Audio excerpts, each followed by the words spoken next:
Hello everybody and welcome to Sin City Living. My name is Jason. I'll be bringing you today's episode. As always, we want to thank all of our fans, our sponsors, our patrons. We appreciate all of your guys' support. Everyone that's bought us a cup of coffee, been greatly appreciated. We've had a rough couple of weeks here in the family, been out of work for a week and a half, coming up on 2 weeks, thanks to our old friend COVID running through us. I don't want to take up a whole lot of time with the usual spiel, so all of you guys that are interested in what's going on with Sin City Living and what we plan on doing in the future with our live streams and upcoming events, please stick around to the end of the video or skip to the end of the video and watch. I will put most of that stuff in the ending spiel, and I will try and update it every week or two with more news. Otherwise, that being said, we're just going to go ahead and jump straight into today's video. So for today's video, we want to answer an email from Angelo. Angelo sent us this email. Thank you, by the way, for sending this email to us. Everybody else out there, please send us some emails. We love to shoot videos based on what you're looking for, or just based on suggestions from you guys, strategies, questions, things like today's video. And thank you, everybody, for the coffee. It's very appreciated.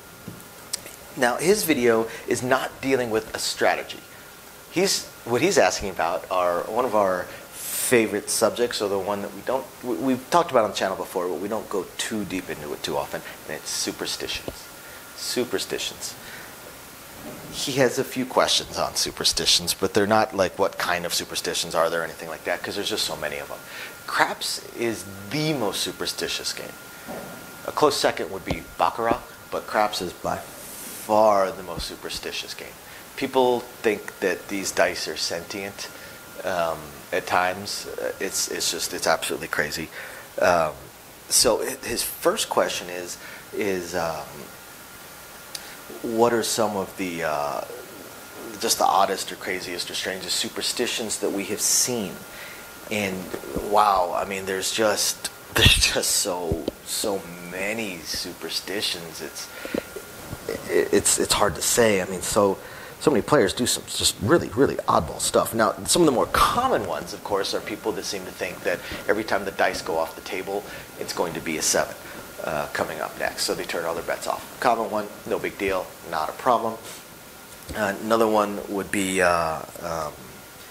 things like every time the dice hit the chips, or every time the dice go tall, or if somebody puts their hands out even though the dice don't hit it, or make the shooter double pump.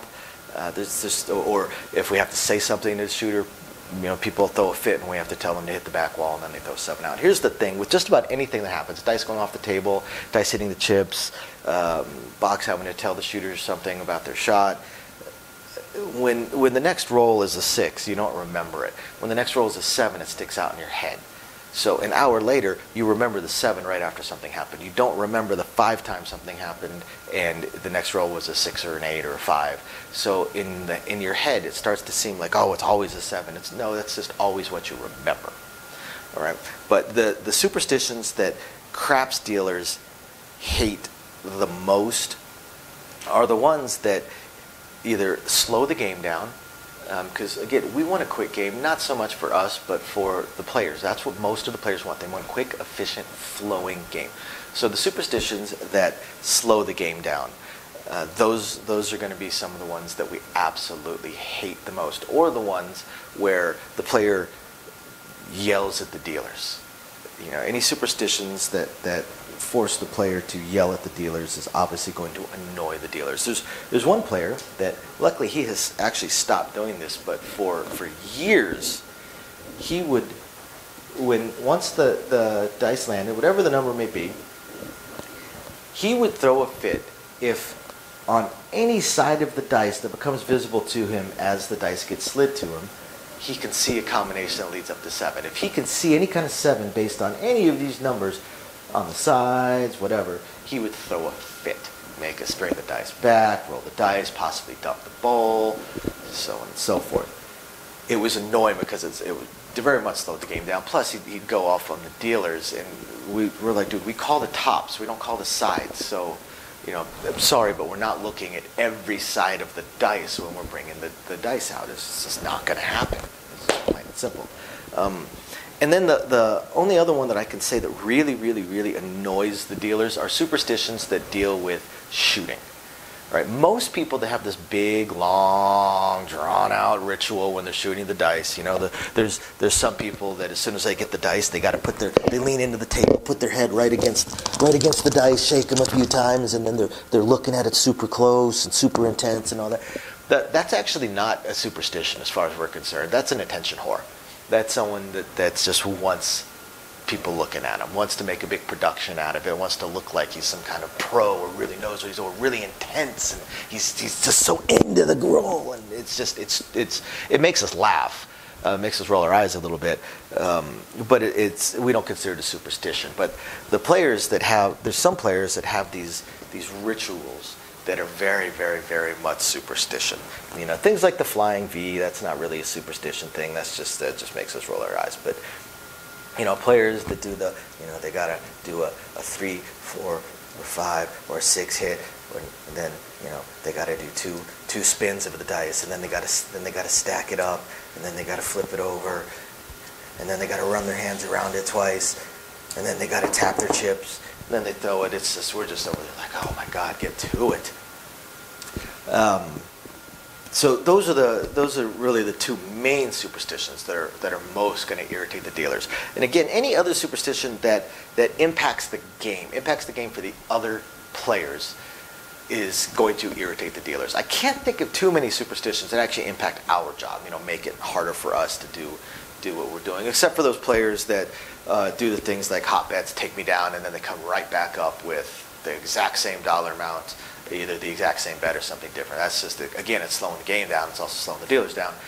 Those are kind of irritating. But and now the second part of his question, what kind of superstitions, what superstitions make the dealers laugh internally? And I have to say, it kind of goes back to what I just said. Those ones that deal with this big, long ritual. I know another player, I know a few players actually like this, but one that's really bad, that seriously, I'm not exaggerating, thinks the dice are intelligent. He thinks the dice are intelligent, and he thinks the dice have muscles so that they can, choose which numbers they land on. For instance, he thinks that if he can convince the dice that he was going to bet in the field that they're going to roll a non-field number, like a 6 or an 8, a 5, 6, or 8. So as the shooter has got the dice in their hand and cocking back to throw it, this player will, with no chips in his hand, will go 2 or 3 times, even while the dice are in the air, just to fool the dice into thinking that he was betting the field. So he thinks, 1, that the dice are intelligent, 2, that the dice have muscles and are able to land on whatever numbers they want, and 3, that the dice only care about him and what he's betting. So yes, that makes us laugh. That makes us laugh a lot. In our heads, of course, but it does. It makes us crack up. I know another player that seems to think that even though he's not shooting, if he does this in the air, that it's going to convince the dice to roll a different number. It's just really strange. And that's the thing. The really, really strange ones are going to make us roll our eyes. Man, I can't remember what the third part of his question was. Let me see if I can bring up the email. There was a third part on his superstitions. Okay, so which ones make us laugh? Oh, so his second and his third question really are the same. What are the strangest superstitions we've seen, and what makes us laugh? They're the same things. Those ones, basically the superstitions that seem based around these dice being sentient, is going to make the dealers internally laugh, and they're definitely very, very, very, very strange superstitions. We have to wonder if this person went to school back in the 1600s in some cabin in the woods. Thank you very, very much for the email. I hope you guys find this interesting, illuminating, enlightening. I know this was mostly just me talking. Thank you, everybody, for watching again. We will catch you next time. Bye now. Okay, everybody, and as promised, all the usual blah blah that I try and do at the beginning of the video, we're going to go ahead and put near the end of the video. And here we go. So thank you, everybody, for your usual patronage. All of you that are patrons of ours, we very, very much appreciate it. Thank you, everybody who's been buying us a cup of coffee. Love to say that it's going to coffee right now, but this month with the entire family out for COVID, it's honestly going to Bill's and probably the kid's birthday in a week. But we definitely appreciate it. We're going to continue working on these live streams. I know you guys have seen some of them popping up. Just got to figure out the look of it, and some of the audio is still giving me issues. But hopefully we'll be getting those live streams and the craps tournaments going as soon as possible. Really just going to depend on scheduling.